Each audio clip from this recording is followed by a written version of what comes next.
following is a production of DallasCowboys.com and the Dallas Cowboys Football Club. How about them Cowboys? Yeah, go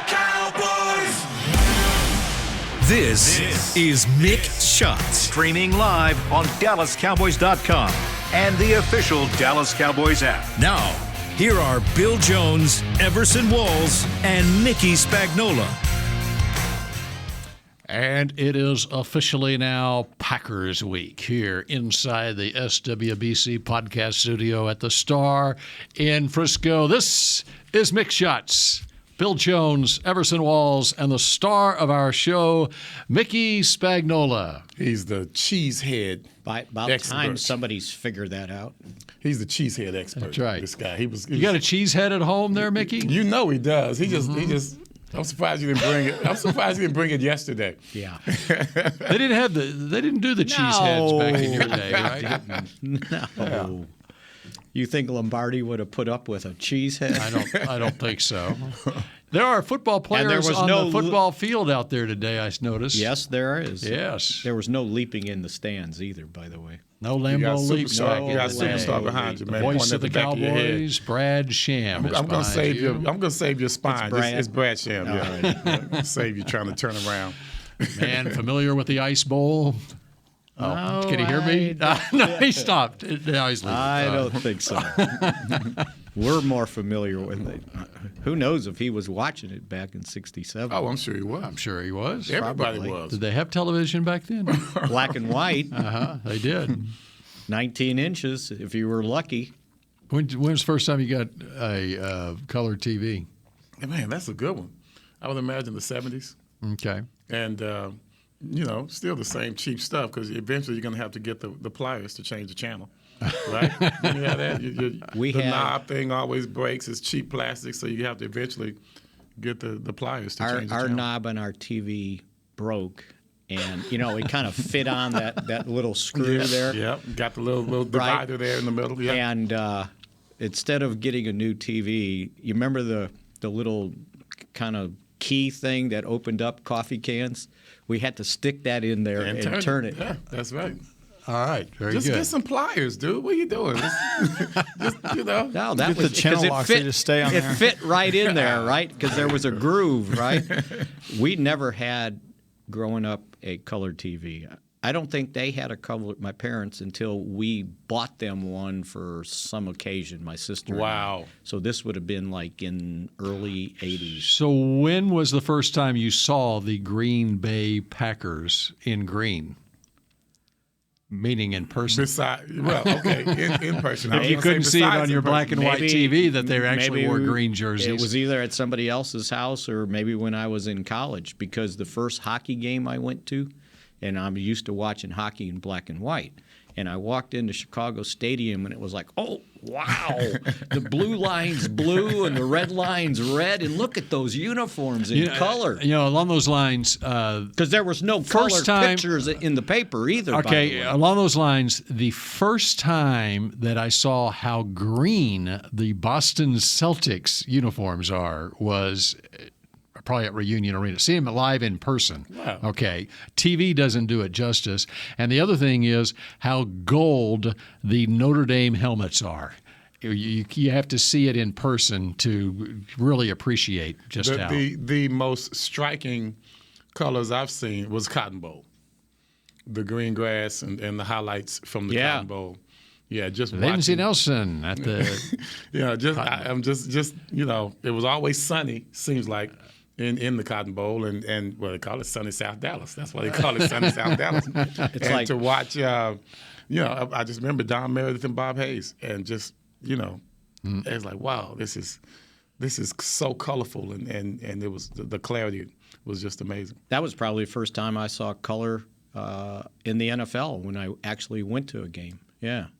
So you thought before you went to the game that people played in black and white. Had no clue what it looked like. Everything, I'll guarantee you the Ice Bowl was gray, okay? It was a gray day. All right, so team is on the field. Yes. Bring us up to speed with what we need to know as they are back to work here. I saw Zeke out there, and he looked like he was getting ready. He had a helmet, so that's a step in the right direction. Looked like he was getting ready to do his rehab. McCarthy said that, he said that Zeke came up to him sometime in the morning, whatever they were doing, and said, "Yeah, Coach, I'm ready to go." And he goes, and that's what they all say. So I was glad he added that. But he said that, we'll see where he's at. It felt like Malik Hooker and Sam Williams were ready to go, maybe not the whole thing, but at least limited, if not better. I think the one guy, and Zeke we'll see as it goes on. Zeke thinks he's playing on Sunday. I think the one guy they're a little worried about is Anthony Barr with that hamstring. And, I had found out, before the bye that they worried about him just because of his age, 30, whatever, soft tissue. So they were going to be real careful with that one, that they didn't extend. And his recent track record, too. I mean, he missed a lot of games last year with the Vikings. Right. Who's his backup? Damone Clark. Oh, your boy. Still. Number 33. And, you're going to see a lot of Damone Clark and continue to see a lot of Deron Bland, too, by the way, because, Lewis won't be there. He's been playing very well. He's lived up to his preseason hype. Well, I'll tell you what, and somebody said, "How's he playing?" I said, if you think about it, he's a rookie. He's a rookie. Hadn't played any, and all of a sudden he had to play in 2 games to start, and I don't think we got any arguments about it, right? Pivotal plays. It broke up the one in the end zone. That was sweet. So, if he would turn around, he'd be even happier. Yeah. But I liked his sense of urgency as that ball was in the air. Because how fast is he? Well, we can find that out for you shortly. I mean, his catch-up speed on that ball was pretty impressive. And it was Diggs-like. He's got instincts, and that's a good thing, especially for that position, right? To play it as a rookie, to be in the slot. So, but other than that, I think everybody else, Curse should be out there. He said they had a couple guys, receivers, looked like they had the flu, but they were practice squad guys. So. You know what I worry about with the bye came at exactly the right time. You know what I worry about with these young guys is believing the hype of the Packers, believing the hype of that home field advantage that Green Bay always has, and the Aaron Rodgers. Of course, he's a great player. When I say myth, I mean just his reputation preceding him. Don't let that beat you, like intimidate you. Exactly. Go in with the mindset of respect, because you have to respect the game. Right. You have to respect your opponent, but at the same time, you still disrespect them. Right. Because it's like you should not even be on the field with us. Eventually, that's what you want to try and show the Green Bay Packers if you're the Dallas Cowboys. Somebody asked McCarthy about, explain to them Lambeau Field and the weather. And he goes, oh, yeah. He goes, we spent time on that, and, what cleats you should wear on that grass. And then he said, and by the way, whatever the temperature was supposed to be at kickoff, I think it was the high 30s or whatever. He said that I counted up on the roster, and he goes, they've got fewer guys from the north than we do. That grew up in that kind of weather. Right? I like that. He said, so they should be worried about these boys from the south coming in, because more of our guys have grown up in the north than they have. So. Right now in Green Bay, the temperature is 59 degrees. It is cloudy. Okay. It's supposed to be fine until Sunday. It is. The cold front comes through on Saturday, it looks like, because the high on Saturday is 37 with a low of 26. And on Sunday, it's a high of 37, a low of 24. As long as it's a still day, that's okay. Yeah, as long as the wind's not whipping, right? Whipping around the stadium. I saw the precipitation was like 1 or 2% chance or something like that. When I no wind gusts. My little app has a partly cloudy day. That's it. That's good. That's Green Bay. You can't beat that, right? Yeah. I mean, when you're talking football, you want it to be chilly, but it's the precipitation and the wind that just really messes up a game. And for the first time, we're actually staying in Green Bay. Is Nate texting you? He is. Nate in Frisco. Is he watching practice for us and let us know who's working and who listening isn't? to us, man. He ain't watching practice. Oh no! I better turn down my. Whatever he was wearing, he had like white socks coming out of his shoes, and then he had some tights on. It looked like his ankles were spatted up, ready to go practice. Nate. Okay. What is he doing? What is he doing? Why is he spatted up? He looked like it. If you saw him walking around. What the heck is he doing, man? Did you like playing at Lambeau Field? I only played there once, and we weren't that good of a team. I think that was in '89. I think it was the 1-15 season. Very uneventful. Brett Favre was playing. Our book is there. Yeah, still there. It was. Yeah. Was Just that a the year? studio copy? That was the year. You had to play him twice, didn't you? No. One of those years, you ended up playing. Favre Green would Bay not have been twice. there in '89. So it was. If I'm not, it could be. I'm Maybe- thinking now. maybe with the Could be- Giants? Could be '88. No, it was not with the Giants. Oh, you never No, were. I was definitely with the Cowboys, and we got our butts kicked. Okay. No, there's no doubt about it. It was one. It was either '88 or '89, and See, the book is already coming already in. There you there. go, What you it got it. says. So, 89, and I was right. They ended up playing the Packers twice. Why did we play them twice in '89? They started that with, I forgot which teams, because in '90 they ended up playing Tampa Bay twice. I don't even remember. Before that. expansion. We played them both at Lambeau. No, at Green Bay October 8th, Yeah. and then close the season at home against Green Bay. That was your last. Oh, That was your last game. Right. I was. That's when Jimmy had put me on the bench the second half of the season. Mm-hmm. That's why I didn't remember the second game. I was playing special teams. And then in '91 they played them in Milwaukee. I remember that distinctly. The Magic Man was at quarterback for Green Bay at right. Lambeau. Yeah. So in '89, you lost in Green Bay 31-13. And on Christmas Eve, you got beat 20-10. And the reason I remember that is it was freezing cold out. Mm-hmm. And the pipes at Texas Stadium froze. Like the bathrooms were inoperable because the pipes were frozen. I don't think I took a shower after the game. I didn't. No, it I wasn't. didn't. I It didn't wasn't the sweat. locker room. I didn't it was sweat. It was for the fans. There was by no the way. perspiration. And I'll never forget. So that finished the season 1-15, right? And Frank Luxa, my cohort at the Dallas Times-Herald, basically wrote, and what a fitting end to the season. It was so bad. On the final game, they couldn't even flush it down the toilet. That's funny. That's one of those, like, you go, why did I think of that?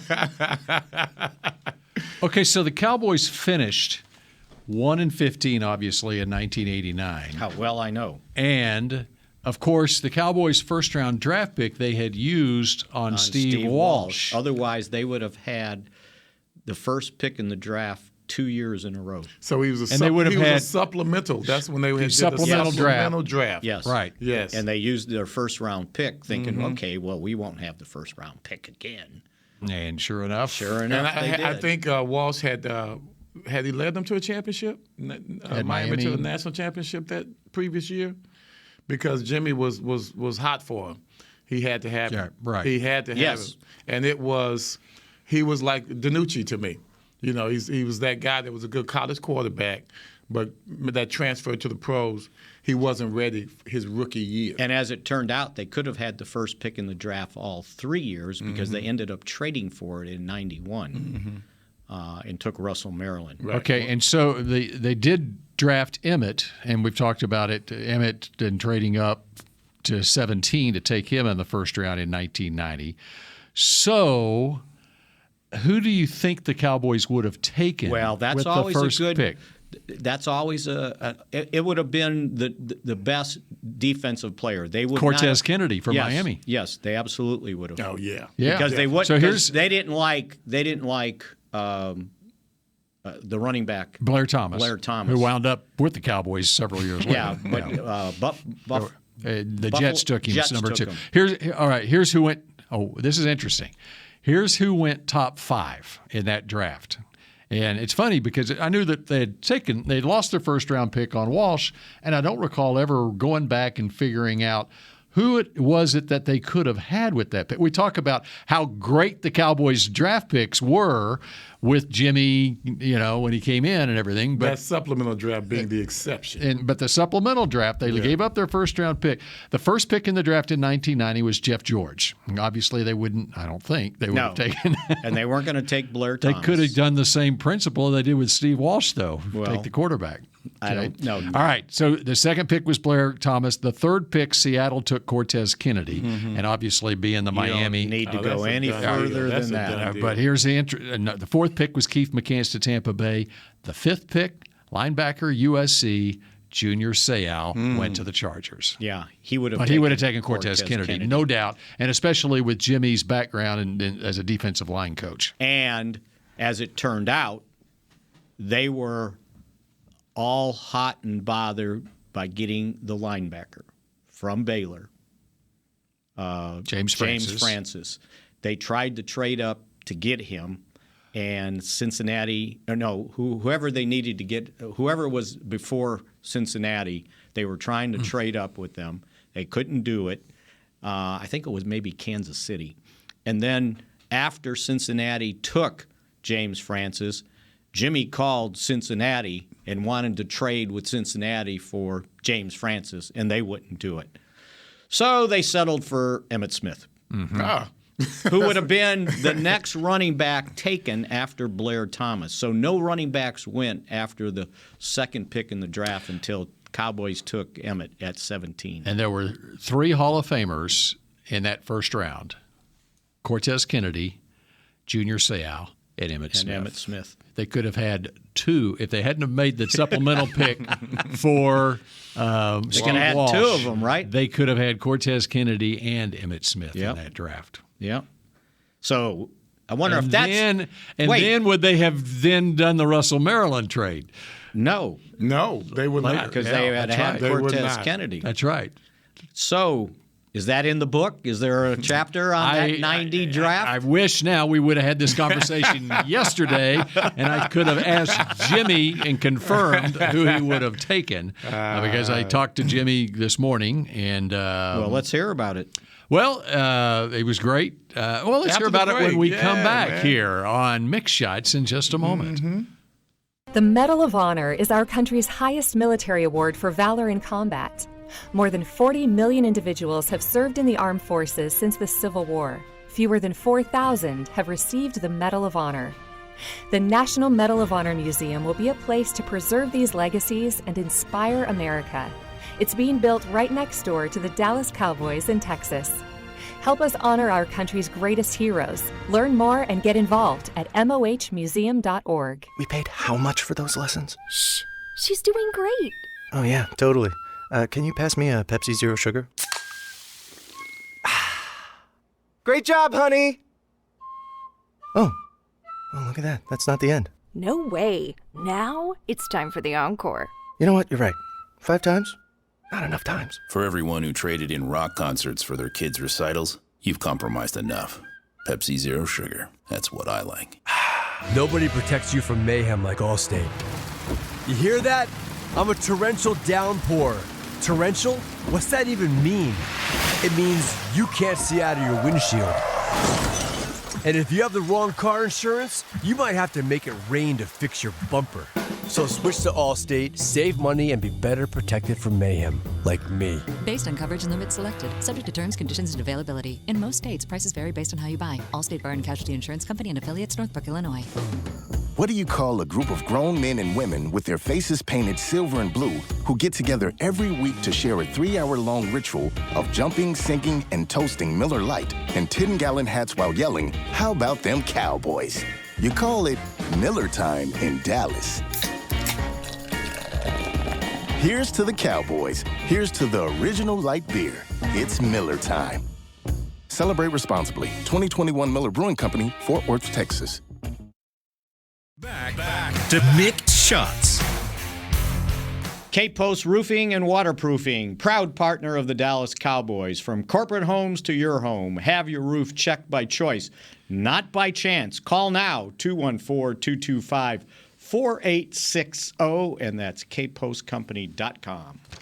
And the Cowboys on the practice field right now. The media availability window is right now for media to go look at what's happening out on the field. And so Mickey Spagnola took that opportunity to go look at what's happening on the field. And Mickey, what do you have to report? From my speed watching, we only had, 2 minutes. We forgot, and you know what? No one asked about him either. Noah Brown missed the last game, if we remember. And he is working with the rehab guys while they're practicing special teams. So we'll see where it goes from there. It's him and Zeke on the resistance cords together. But he had a helmet out there. Looked like his helmet was off to the side. So we'll see what he ends up doing. But that was another guy that did not play in the Bears game. Tell you what, this is a game where we could use them. Yeah. Talking about good coverage, good DBs. Well, they're okay, but when you're on the road, you want to have someone that can silence the crowd as you move the chains. And I think he would be a big target for Dak in moving the chains this Sunday. Yeah, and then if not him, then Tolbert's got to step up. They'll need him. And see, just the big body, though. There's no replacing that big body. Yeah, you're right. And that would have been James Washington if he was ready to go. So anyway, that's what I saw real quickly. All right. Jimmy Johnson. I had a chat with Jimmy, and he's making the media rounds because he's got a book out. I think it's out next Tuesday. It's called Swagger. Swagger. Super Bowls, Brass Balls, and Footballs is the title of it. And it was great talking to him. Brass balls. You know what that's coming from. The brass ones are coming from, specifically the 1993 NFC Championship game when he called in on Randy Galloway's radio show and said, "We will win the game. You can put it in 3-inch headlines. We will win the game." So, and then they won the game. They damn sure did. But Seifert, when he was asked about there it, you go. said, "Whoa, he's got some brass ones." Yeah, I think Seifert was scared when he heard that. Yeah. He knew. I think he knew at that moment, oh, Lord. It's like, we lost to them at home. How are we going to beat them at their place now? After they won the Super Bowl. So anyway, he's making the rounds, selling his book, and it's really. I got my copy on Monday, and it's very interesting. You know the football stuff, and that's all interesting. Going back to his Miami days, Cowboys days, relationship with Jerry. There's a chapter, me and Jerry, but the first chapter that I turned to was about his son Chad. And his son, and he was very Spags. Nate. He wants in. Yeah. Go let Nate in. But anyway, he was talking about his son Chad and his battle with alcoholism, and how he basically did not know about that. Yeah, and this was in 2009, and how. He calls it his ultimate victory, his greatest victory. Yeah. And he basically had to go to his doorstep and got him help. Yeah. And they've been trying to get him help. The whole family had. And then finally he did. And he is now running a treatment center, I think in Florida, and very successful with it. Whatever. And that's what we were talking about yesterday, about how we evolve as people. And we all have our own stories. Yeah. I never knew that about him. And it just lets you know, you can have a thought process about somebody, but they're going through their own stuff. You know, you might be angry about what you're going through, but they might not show it, but they're going through something as well. Because I never knew about that. Did he have a chapter on Nate Newton in there? Hey, Nate is talked about in the book, Jimmy's book. Uh-oh. Yeah. You know. Did you get a book? No, I don't need a book. Too. Nate got endorsed. No, I don't need a book. I wish I would have brought the book. I could have read the excerpts. Jimmy. Right. See, Jimmy Walls, you're so correct when you say how guys evolve. Jimmy couldn't be that guy he was back when he was with us or when we was with him. He even admitted, I can't be that guy again.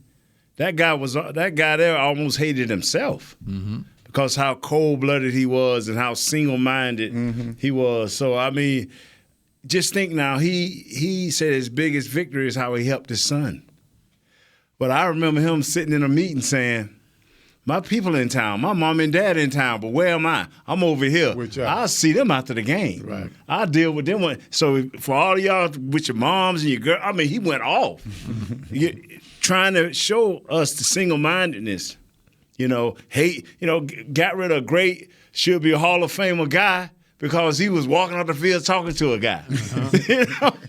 I mean, it went totally against his message. Yes, because his message had to be strong. That's day right. in and day out, especially when you got a team that's borderline 1-15 season. Yeah, and he had a vocal guy in the locker room that wasn't buying into. Yes. Well, now let's be clear. Let's be clear.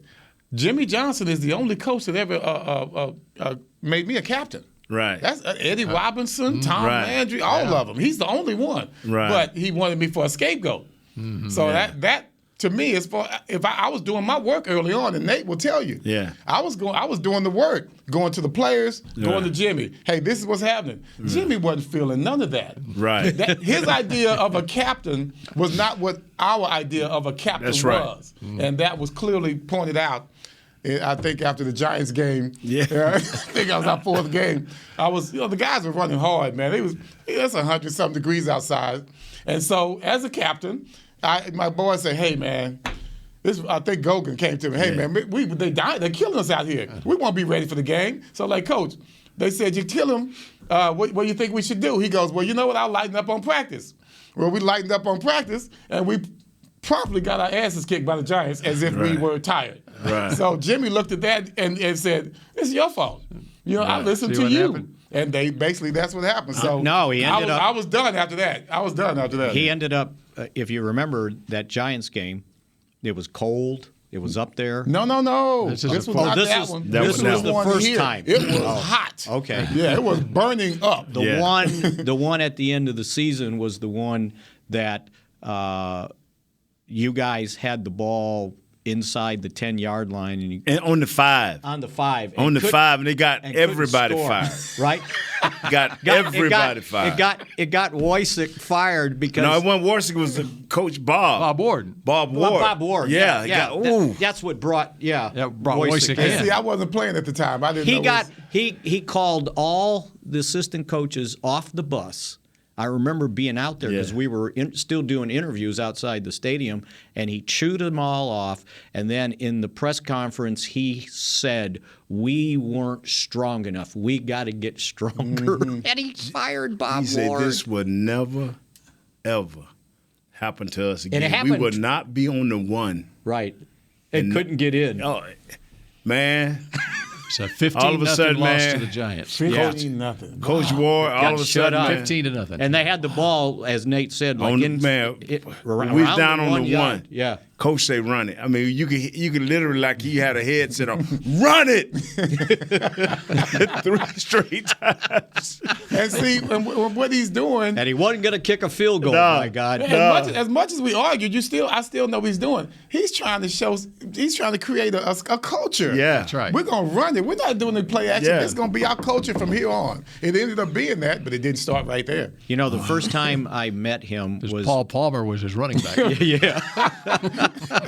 Kansas City Chiefs, right? The first time I met Jimmy was 1978. It was his first year at Oklahoma State. We were on the Big 8 Skyriders tour, and we go into Oklahoma to Stillwater, and this new guy here, and he's chattering away, and he was like the best interview of the whole bunch, right? He was new, he was Jimmy, and I was thinking, you know what, this guy might have something. I don't know. And then he turned Oklahoma State around, but he stayed his perfunctory 5 years and then left, right? Went to Miami. Went to Miami, stayed 5 years and left. Came here, stayed 5 years and left. Yeah, but to say there's a lot more to that. There's a lot more to that. A lot of winning, a lot of championships. I'm gonna tell you, man.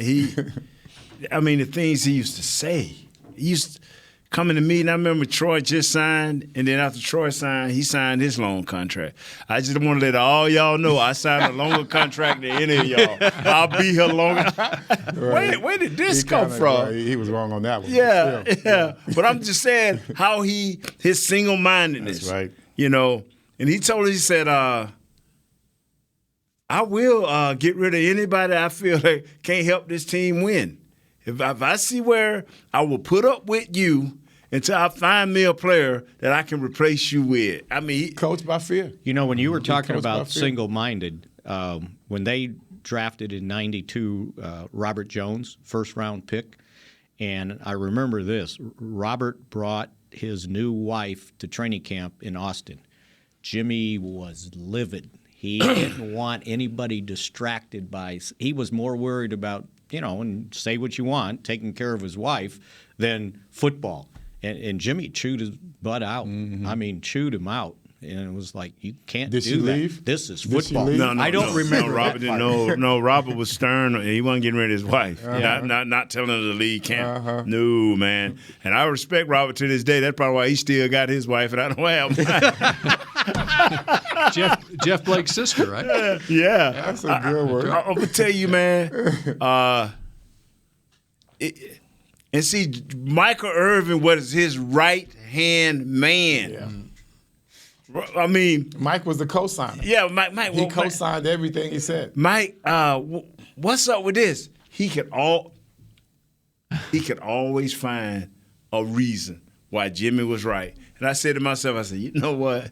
I'm gonna quit asking Mike, what's up with this? Before I be on that list. Michael probably didn't have the captain name on him then, but he was the captain. He was the captain. Oh man, no doubt about it. I remember the first off-season meeting. Jimmy's talking. If you recall, Mike gets up and interrupts Jimmy. Yeah. And starts talking also. And we're all on our knees after practice. Right. And Jimmy, that's the only person that he relented to. That's right. Was Michael Irvin. If Mike had something to say, he knew it was going to co-sign with Jimmy. And I'm going to tell you, I'm like, after we started winning, and Coach Johnson, we had a roast. And so he invited a lot of the players down to his little town he was friendly. Port Arthur. Miss Joplin and all of them was from. Ain't but one or two people from there. They probably was only two families. Anyway, Joplins and the Johnsons. Yeah. And anyway, I heard him in what's the great coach for Philadelphia defensive? Buddy Ryan. Yeah. They at the table, we all up there talking, and he was just. The things Jimmy was telling him about us and how we practice, and I go out and find the biggest and strongest guy, Nate Nunes, and get no rest in training camp. How they was just gonna kill us, and I'm looking at Coach like, Coach over there, it's all right, it's all right. Just Michael Irvin. Well, you remember co-signed everything. You remember when he made an example out of Mike when he was late for the plane that time? 1992, and they were going to Detroit, and Mike wasn't on the plane, and I think the flight coordinator came to Jimmy and he goes, we're all here but Michael. And Jimmy said, what time were you supposed to take off? He said, 2:00, she said. And he goes, well, what time is it now? It's 2:01. Let's go. And he left him behind. Mike had to find his own flight to Detroit. Right? And he gets there, and Jimmy perfunctory chews him out, right? And he goes, okay, you're suspended the first series of the game. But wait, it gets better. Hold on, man. And then Nora Turner finds out he suspended Mike the first series of the game, and he looked at Jimmy and goes, So if we kick off, is the first series on defense? Does that count? Yes. Yes. I'm sure it did. Let me tell you, that same trip, Mike comes in. We all getting ready to go to dinner. So Mike rushes in. We all up coming to the back elevator. And Coach Johnson, about 4 other players, and he see Mike.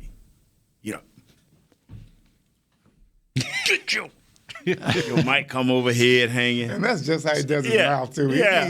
So like he's going to bite through everybody his else left. Everybody like, oh. So everybody else runs off. I act like I double back. I said, I want to see what's going to happen to Mike. His boy. You know what I'm saying? His boy, right. Yeah. They get around the corner. Now, Mike, you know better than that. I wanted to come around that corner and say, man, but I said, okay. Yeah. And then, so I waited to Mike. I said, Mike, you got on? Yeah, man. Oh, see, Mike is. I said to myself. That old Mike. I said, you know that what? Old Mike. Mike played both sides real well, didn't he? I like, that man, boy straddled that fence. Mike needs to stop. He straddled that fence. Oh, man. But I got to say about Mike, man, when he got hurt, when he got injured, and I think it was ACL or whatever. Oh, yeah. To see him come back, just the work that he put in, I will never forget that. Okay. I will never, ever, ever forget that. So he's doing his rehab in the off season, right? Right. And he lived in Carrollton. I lived in Carrollton, and I'm coming to the ranch one day, and I see what I thought was like the biggest guy ever riding a bicycle, right? And the seat was way up as far as it'll go, and he's riding down the median on Beltline. And I'm looking, and it's Mike. He's riding to the ranch from home, part of his rehab to try to get ready that 90 season. I remember him with the weight vest on, and he was bounding off of 2 feet. I mean, just as far as he could go. I mean, he just did it over and over and over again, and that was part of his rehab. I remember seeing him in the whirlpool, and, man, it was one of those days. You know how it is when man, how did I get here? Like my knee messed up, and he was all mad. You could just tell he was mad. I just remember having to talk with him, and I had never seen him that down before. But see, you got to understand, Walls, is he used to have on a trench coat all the time because they had to go back in there and re-bend that knee because it froze on him. He had it froze. What do you call it? Scar tissue. Yeah, it and froze. They had to break it up. Yeah. And I remember Jim Maurer because that was the Brit. He was the Brit back then. Jim Maurer like, we gonna get this leg right, Mike. And Mike just sitting there about to cry. Yes, had on a trench coat. His first months, man, that was tough. I mean, he had to be talked to. That's how passionate he was about. Like living up to a promise. Like he promised his dad promised Is that right? Yeah, he promised his dad. His dad told him, he looked at him, his dad was the preacher that preached in Miami. That worked in Miami, on roofs, laying brick, whatever he had to do to take care of them 800 children. 16 of them, I think. Like 16 of them. They had, like Mike said, they eat like they 800. So his dad told him, you are the one. You're the chosen one. And so when his dad passed, because his dad used to spend the weekends driving from Miami up to Georgia to preach and come back home and work. And he told Mike, you the one. So Mike felt all his weight on him. He did. And it was like his senior year in high school when he passed. Yeah. And so he kept that drive with him the whole time. Yeah, fear of not ever making it. There were times, though, when I'm sure talking to somebody like yourself and myself where that probably helped him out a lot because that is a lot of pressure. I remember talking to him one time, and after we finished talking, he said, thank you. Yeah. And it wasn't just about me. He just needed somebody. I just happened to be the one that walking through that at that time. I mean, he was sitting in that whirlpool, man, or in that steam room. By himself. And, man, he would look, he was so dried up. His body. He must have been at the same day. Yeah, he was so dried up. Well, he's trying to lose weight. I had to weigh in. So, but no, that was sometimes I went by there, and that's exactly physically. He looked dried up. That's so funny you said that. And then when they popped that scar tissue, and him and Jim shot it gone, and that's when y'all saw all the results. He never stopped. He worked out like a beast before that, but after that, crazy. Oh man, he would party from Monday to Thursday. He would also work out from Monday to Thursday. You know what I'm saying? Hey, Jimmy should thank him for everything. And by because he the kept way, this team together. And by the way, after he got left, he found that there was a phone number to the pilot. Yes, he did. In the cockpit, and if he was going to be late, he'd call in, and they would have mechanical problems. There you go. And by the way, that trip to Detroit that Michael Irvin missed the flight, it was 30 years ago this week. Wow. Was it really? And, wow. And November I want to say 8th, you got your butts 1992. kicked like 37-3. They won 37-3. They won the game. Yeah, Cowboys won 37-3. Oh, that's cool. Yeah. Lost the next week to the Rams. Man, I'm going to tell you. Yeah. I just remember some of the speeches Coach Johns used to have, some of the things he used to say. And, I have to tell you a story where we was in practice, right? We in Austin. And this is one of Jimmy chippier days. He comes out. Troy, how you doing today, baby? How you doing? How you on? I feel good, Coach. Just let me know now. We'll kind of cut back for you. Hey, Emmett, what's up, man? How you lay? Oh, Coach, man, hand me a little tight. Well, you ain't doing 7-on-7 today. you know, inside run, you're not doing that. Mike, and that Mike was the judge. If Mike said he was tired, then we was gonna get at least 30 minutes of practice cut short. Other than that, it was still wide open. Mike, how you feel? Mike, Coach, I'm ready to run. Oh, we're going to have a great day of practice. Now, we going to have a great day. Right. He get over to me. Nate, just get ready to practice one day at a time, baby. I'm like, what?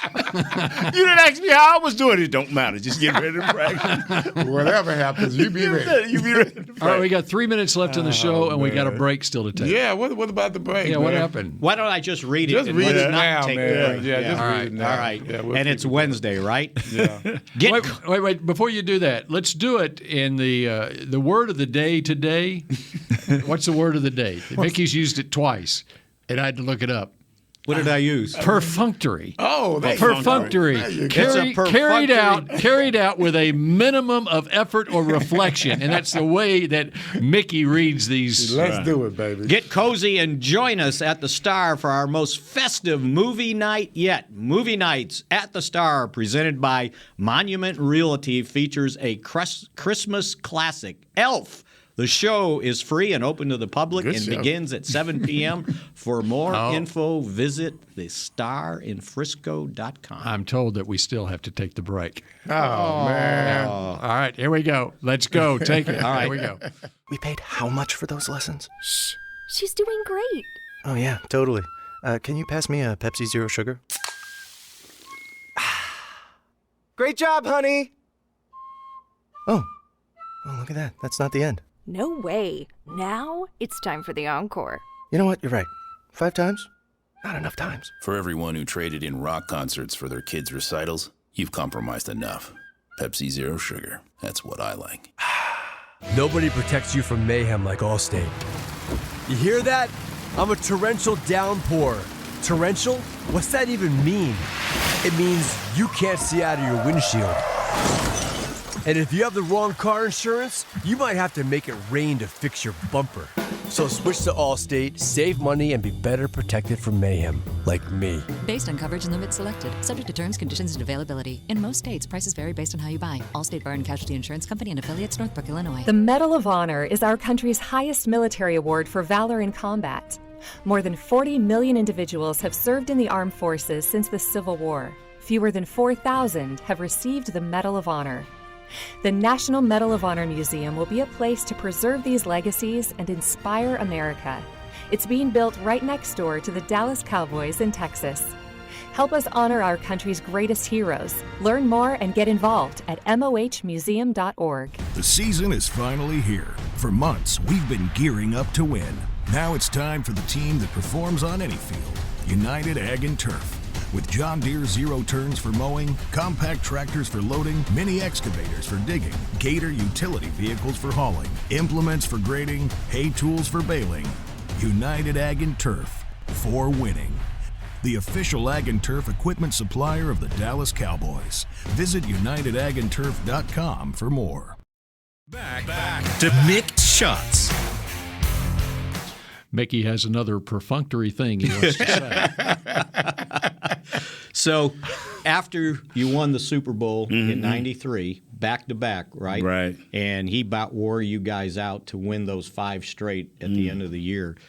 Jimmy was doing his radio show on KRLD, and he was getting paid, but the money went to Jerry, went to the club. He wasn't getting the money, so they bought him a boat. Right. Okay? So he takes the boat, and he disappears for 2 weeks. He takes it. He zips down to Florida. He comes back, and I ran into him in the hallway by where you guys would eat lunch. And I said, well, where you been? Just like that. And he goes, well, for the first time since I took the job at Oklahoma State, I took a vacation. And I said, what'd you do? And he goes, well, I had the boat. I went to the water. And I said to myself, oh, no. He found out there's more life than football. Right.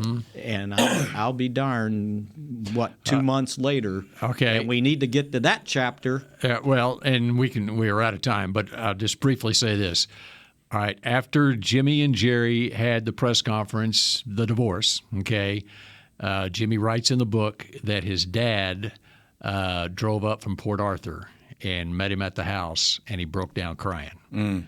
And the other chapter that's great, talking about when his mom died. Wow. And I remember that. What changed his life was in front of his mom's casket in 1998. He was still the coach of the Miami Dolphins at that point, but what changed his life was in front of his mom's casket. And he realized their family was kind of important. And then you fast forward, and we talked about earlier about his son Chad, and he was very successful, and then had battled severe alcoholism, and it was in 2009, finally, his ultimate victory was saving his son, who now runs a rehab center in Florida. You know, as old as he was, you could say that he actually grew up. He finally grew up. Yeah, he found out there was something more than football. Yeah, he matured in a different way of life. A different way, that's right. Yeah. Well, we went 360 on Jimmy there. The beginning and sort of where we are now. You know, I adopted some of his ways. I did, man. That straightforwardness is something that I want. As long as it's not immoral, I'm going to get it. You know, I'm serious. I mean, but you've always been that way. Guys, yeah, but it worked for you. You got 3 rings because of that mindset. So how are you going to change that? Yeah. Wow. Right. And it's lessons for all of us to learn. I mean, because there's so many people that they get distracted, or they are good at their job. Singularly they focused. love doing their job, but they got family, and they go so much into I got to be successful, and you justify it by I'm supporting my family doing this, but you don't have the quality time. You're ignoring your family. Exactly. That's right. That's crazy. And then you turn around, he got a second chance. A lot of people don't get that second chance. After mother died, he saw his kids. He got a lot of people don't get that second chance. That's right. Because the world changed, your kids be like, I don't want to deal with you. Right. I'm telling you, there's a lot of coaches out there where their family won't deal with them. Wow. Nate, thanks for stopping. Man, that's good stuff, Nate. That was good. Good from everybody. He had to come in and talk about Jimmy. He's like, I got to get in. I started to come in to be Michael Irvin, but I'm like, nah. Well, anytime you think your guys on your podcast won't let you talk, you just come right on in here. Well, you know, Jesse don't understand the winning that we all been through. Jesse, he fourth and long. He a long shot. All right. That's my boy. Ain't nothing wrong with that. That does it for Mick Shots, and we will shout out you again tomorrow at noon. Go Cowboys. This has been a production of DallasCowboys.com and the Dallas Cowboys Football Club. How about this, Cowboys?